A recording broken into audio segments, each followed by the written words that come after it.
fate of embattled Kirinyaga Governor Waiguru will be known today on the Senate plenary meets to deliberate on the report by its probe committee. The Speaker of the Senate, Ken Lusaka, has set aside this afternoon as a date to decide on the impeachment of Waiguru by the Kirinyaga County Assembly over abuse of office and graft allegations. And as Patrick Amimo reports, the embattled governor has been accused of creating a corruption web involving 2 county officials. Well, let's speak now to Patrick Amimo on what lies ahead for the governor and indeed the Senate. Amimo, many thanks for joining us this afternoon. There is word that the committee is or may be dismissing all the charges because MCAs may have failed to prove the claims against the governor. What more can you tell us? Those are some of the reports that are emerging, but then the test in the pudding will be after the report is tabled before the plenary for members to discuss. But remember that the governor was facing at least 5 charges, one of it being the abuse of office. There are also charges to do with the failure to comply with the Public Finance Management Act and also the Public Disposal Act. There are also allegations on a foreign trip that the governor undertook, which, according to the members of the County Assembly, she did not travel and which she later on claimed undue benefit of about 10 million shillings. And we saw the governor in her defense. She told the county, she said that the County Assembly had exceeded that amount by 4.6 billion shillings. So maybe probably according to the governor, she might have gone out and or whatever it is, but then she was contesting the 10 million shillings that the county was claiming she was paid on her account as a personal benefit. She said that particular 10 million shillings was exceeded by 4.6 million shillings. So that matter, that area is still daisy. We saw also the claim that some of the unsettled interests were some of the interests that are according to law that are supposed to be paid within 2 weeks when an officer comes back to the station. Some of the pending those interests were paid just last month when the impeachment motion was before the County Assembly. So those are some of the things that will be looked into. We are also having 2 officials, 2 staff, one who is a former personal assistant to the governor and who is now was later appointed to be the county administrator. That is Pauline Kamau. And also another, the governor's advisor on matters ICT, that is Wayne, who is also a member. These 2 who sat on the tender committee, and they are said to have exercised enormous influence on who should be awarded those particular lucrative tenders at that county level. And most of these are the feeling of the members of the County Assembly that these appointees of the governor who are imposed of those particular tender committees that did more than 40 lucrative tenders in the county were put there to influence these particular bids to favor those people or contractors that had a blue eye for the governor. But then it was for the County Assembly to establish that particular link. We saw lawyer Kamodo Waiganjo representing Waiguru claiming that the council for the County Assembly had failed to establish that nexus or the link on whether these particular monies that had ended up in these particular transactions from these particular projects, the multi-billion shillings projects, whether they ended up into an account that is owned by the governor Waiguru for them to be able to pin her that she had benefited from those particular transactions. So based from what went on in those particular 2 days proceedings, I think it's also for the Senate. In fact, they had already adopted it before, one time before the County Public Accounts County Public Accounts and Investments Committee sessions when they are grilling governors on how they use funds at the county level. They had said that an officer from the Ethics and Anti-Corruption Commission should be part of the proceedings.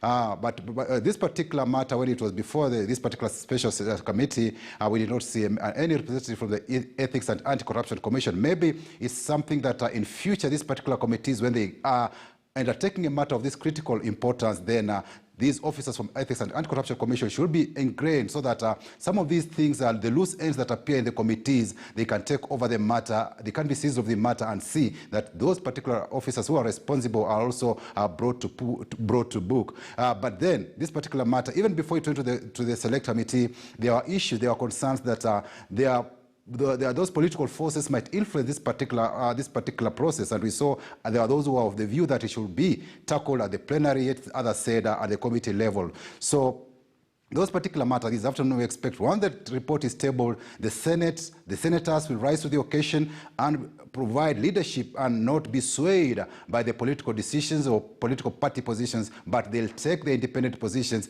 based on the report and evidence before the committee, while they debate the matter, and also vote on it.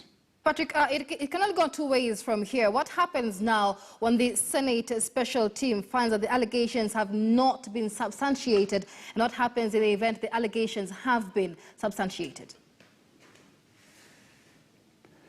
If the committee will arrive at a decision that there were no enough evidence to impeach the governor, then that particular report or that particular motion will be dismissed, and the governor will go back to her office and continue dispensing her work, as it were.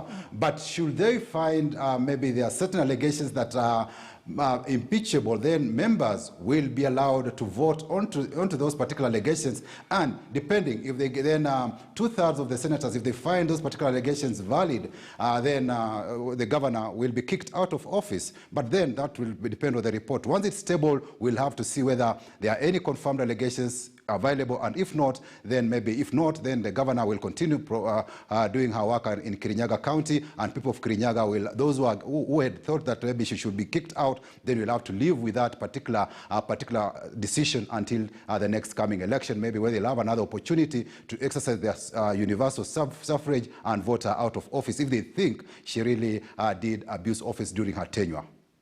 That is our senior reporter Patrick Kamimo there, keeping an eye on the deliberations as the Special Senate Committee tables its report today. Meanwhile, Ibrahim Karanja is in Kirinyaga speaking to the residents as they await the decision of the Senate. Ibrahim, what do the residents there have to say?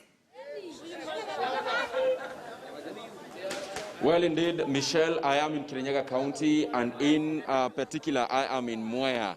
This is where today I'm speaking to residents ahead of that decision by the Senate on whether Governor Mombasa Waiguru will be impeached or she will continue to be governor of Kirinyaga County. I am with residents of Ngurubani, at the Ngurubani market, and I want to speak to the residents here and get to know what they think about this particular decision, ma'am.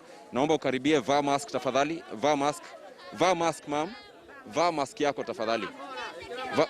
Mwenye amevaa mask akuje tafadhali, kuja. Nataka uniambie, asema jina lako na uniambie leo hii Senate itakuwa ikifanya uamuzi kuhusu kama Governor Waiguru wabaki ama aelekee. Wewe kama mkazi, kwa haraka sana, unaona vipi? Okay, mimi naitwa Mr. Hope, mimi msanii hapa Kirinyaga, na kulingana na mimi Senate inafaa itupe haki sisi kama wana Kirinyaga, kwa sababu manifesto yenye our governor alitupea hakuna kitu ambayo amefanya, na kadarasi zote ama tenders amekuwa akipea watu ambao wako karibu na yeye. Kwa hivyo sisi tunaomba Senate itufanyie haki, waacha Waiguru aende tupate haki yetu. Haya. Mwingine tafadhali, mtu ambaye naomba tuzungumze. Dadangu, njoo karibia. Mam, karibia.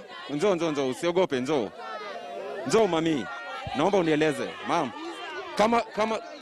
kama unahisi kwamba abaki ama asibaki. No, hakuna mtu atakupiga. Niambie jina lako, alafu niambie unafikiria vipi kuhusu uamuzi wa Senate leo hii.